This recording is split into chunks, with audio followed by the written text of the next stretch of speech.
যে আপনি যদি লাইলাতুল কদরে ইবাদত করেন তাহলে 1000 মাস ইবাদত করে যেই নেকি পাবেন আল্লাহ সুবহানাহু ওয়া তাআলা এই লাইলাতুল কদরে আপনাকে সেই নেকি দেওয়া হবে। আচ্ছা, আপনি কতদিন বাঁচবেন?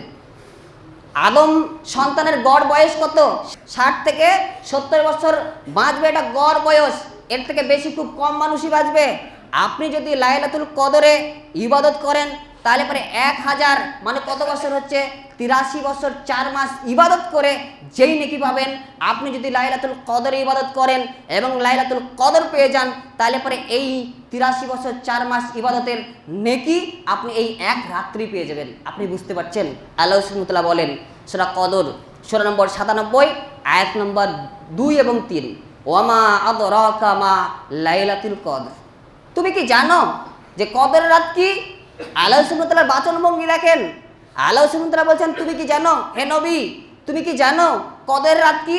মানে ধরেন একজন ব্যক্তি আসছে আর আমি আপনাদেরকে বলছি যে এই যে ব্যক্তি আসছে আপনি জানেন এই ব্যক্তি কে? মানে এই ব্যক্তি খুব গুরুত্বপূর্ণ, এই ব্যক্তি অনেক বড় মাপের একজন ব্যক্তি।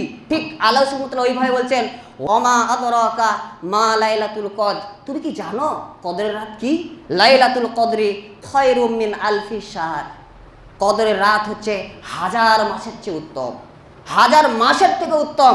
অতএব এই লাইলাতুল কদরকে আপনি বেশি বেশি মূল্যায়ন করবেন। আল্লাহ রাসূল সাল্লাল্লাহু আলাইহি সাল্লাম বলেছেন, নাসাই হাদিস নম্বর 2106, যে লাইলাতুল কদর হচ্ছে 1000 মাসের থেকেও উত্তম। আর যে ব্যক্তি এই রাতের কল্যাণ থেকে বঞ্চিত হলো সে সমস্ত কল্যাণ থেকেই বঞ্চিত হলো। আর হতভাগা ব্যক্তি ছাড়া কেউই এই রাতের কল্যাণ থেকে বঞ্চিত হয় না।